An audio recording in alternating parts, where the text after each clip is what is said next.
Aqui eu estou começando a colocar os equipamentos de proteção individual, que a gente chama de EPIs, né? São os equipamentos de proteção.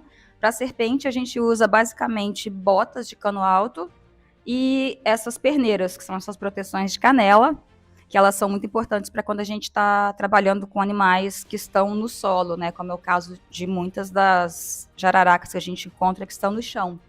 Então, se ela der um bote, ela vai ser parada aqui por esses equipamentos, né, que me protegem. É um equipamento de couro, então a gente tem toda uma proteção adequada contra picadas das serpentes. E temos também os equipamentos de manejo dos animais, que são tubos, são os ganchos também, que a gente adiciona para manejar os animais com segurança. E é basicamente isso. E o olho muitíssimo atento para a gente enxergar a serpente antes dela enxergar a gente também. O meu nome é Jane de Oliveira, eu sou bióloga, sou mestre, doutora, pós-doutora em Ecologia e Evolução. A minha formação foi toda pela Universidade do Estado do Rio de Janeiro. Fiz toda a minha formação acadêmica lá na UERJ. Atualmente eu trabalho com ecologia e conservação de serpentes.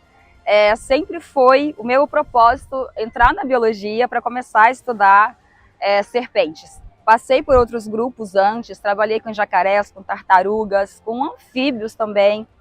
E hoje eu cheguei onde eu sempre quis estar, que é fazendo um programa de conservação com espécies endêmicas.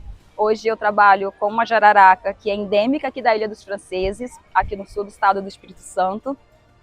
Já estamos aqui há 3 anos. A proposta é que esse projeto dure por muito tempo ainda, que a gente consiga continuar fazendo esse monitoramento, para continuar acumulando dados. O propósito é único e exclusivamente contribuir com a conservação dessa espécie.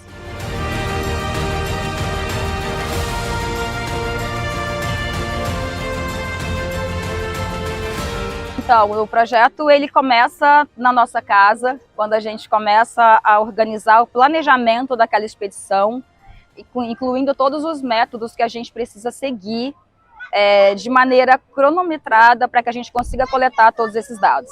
Então é um planejamento de onde nós vamos andar na ilha, por quanto tempo nós vamos andar e o que a gente pretende com os objetivos dessa expedição especificamente. Nós vamos sair daqui com dados para entendermos como que as espécies se distribuem ali na ilha, como que essas serpentes estão distribuídas ali na ilha, onde elas estão habitando, qual é o habitat preferencial dessa espécie ali dentro da ilha, se existe alguma relação ou alguma influência das plantas exóticas que hoje estão ocupando a ilha. Uma planta exótica é uma planta que não é nativa daquele ambiente e que ela foi levada para lá de alguma maneira, provavelmente ali pelo próprio vento, pela corrente dos rios que passam por perto.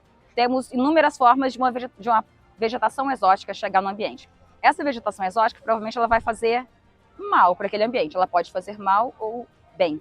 No caso da serpente, nós estamos avaliando se a presença dessa vegetação exótica, por exemplo, se ela está interferindo na distribuição das jararacas ali na ilha, se ela está interferindo negativamente de alguma maneira na ocorrência desses indivíduos lá dentro. Cada serpente que a gente encontra, a gente marca esse indivíduo com um microchip, que é uma identidade única dessa serpente, que fica dentro de um chipzinho minúsculo, que nós inserimos na lateral do corpo desses animais.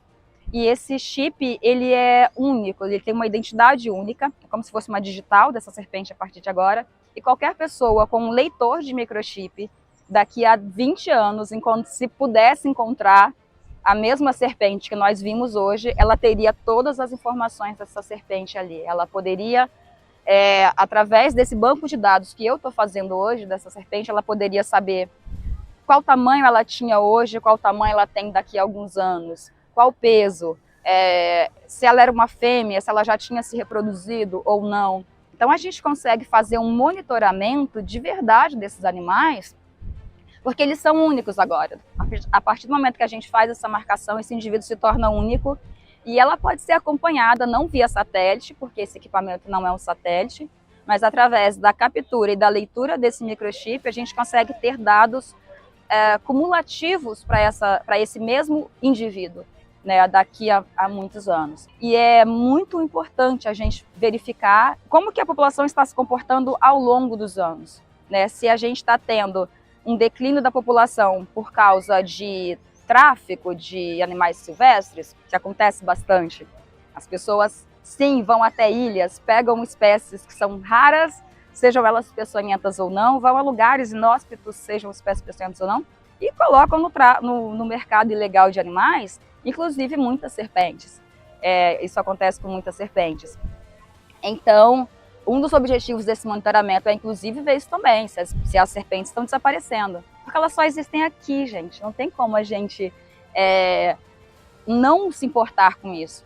Se essa população começar a entrar em declínio, elas vão desaparecer. A gente precisa saber por que essa espécie, se ela estiver em declínio. Se a gente verificar isso, por que está acontecendo? É o tráfico? É algum desequilíbrio naquele ambiente que está reduzindo o número de recursos para ela? São as plantas exóticas que estão presentes, que estão talvez de alguma maneira desequilibrando ali a abundância de alimento delas? São as mudanças climáticas, por exemplo, que alteram as temperaturas, e as serpentes, sendo animais que dependem da temperatura do ambiente para controlar a temperatura delas, elas sofrem muito com mudanças climáticas. Então essa questão dos declínios para o nosso projeto é um dos principais focos mesmo, porque a gente poder enxergar daqui a 10 anos se a população está do mesmo tamanho, se a população está aumentando, está equilibrada, está com um número ideal de machos e fêmeas, se está com um número de jovens voltando para a população, ou se elas estão desaparecendo, como é o caso que está acontecendo na Ilha da Queimada Grande. Na Ilha da Queimada Grande, lá em São Paulo, onde existe uma outra espécie de jararaca, eles inclusive já atribuíram o declínio da população ao tráfico de animais.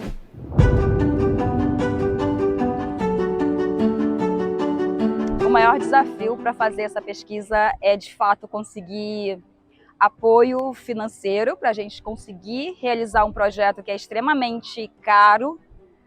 Dependemos de uma logística muito pesada para a gente fazer.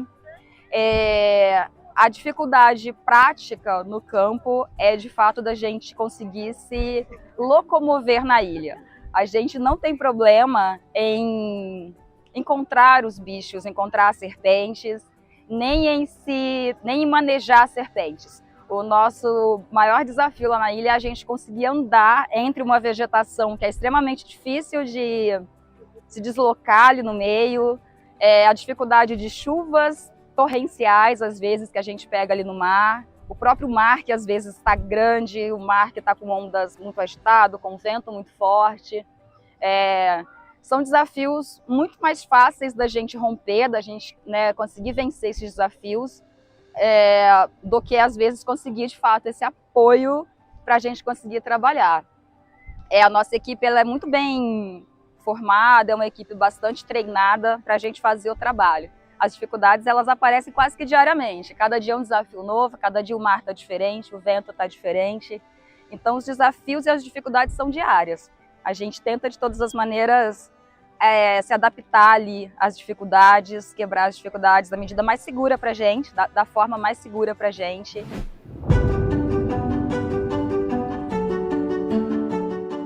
A satisfação pessoal é também diária. Todos os dias que a gente consegue ir para a ilha e sair de lá com um número de registros de 10 jararacas por noite, por exemplo, para a gente já é uma conquista, é a conquista diária. Então, cada vez que a gente consegue romper, primeiro, o preconceito de sermos um grupo de campo só de mulheres. Estar em campo até às 3 da manhã, às vezes, coletando dados, voltar para casa, enfrentar o mar, isso certamente é uma conquista diária, muito mais do que só realizar o trabalho. É uma conquista diária da gente conseguir fazer um trabalho que ele é historicamente atribuído a homens. Um trabalho considerado perigoso. Um projeto em que, em todas as outras ilhas onde ocorrem projetos semelhantes, eles são liderados por homens. Esse talvez seja o primeiro projeto, seja o primeiro projeto de monitoramento em uma ilha com serpentes endêmicas de uma ilha que seja feito só por mulheres. Eu acho que essa é uma conquista que eu nunca vou deixar de me orgulhar dela.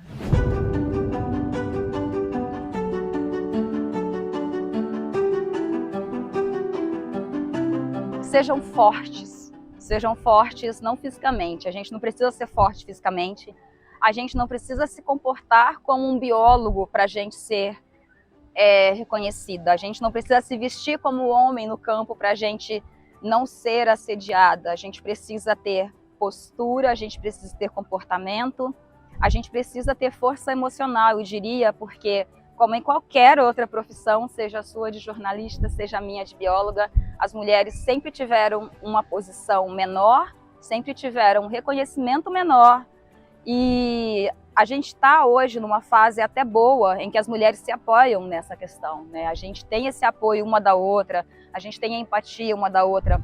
Então, busquem apoio em amigas de vocês, em colegas, em mães que possam colocar vocês como seres mais fortes. Criem em vocês essa força que a sociedade nunca passou. Tentem se transformar em mulheres que acreditem que vocês podem, que acreditam que vocês conseguem sozinhas, que vocês não precisam necessariamente de ter alguém apoiando vocês ali para vocês conseguirem. É difícil, é complicado, mas é em qualquer profissão, não é só na biologia. E hoje eu quero convidar vocês para conhecerem a jararaca aqui da Ilha dos Franceses.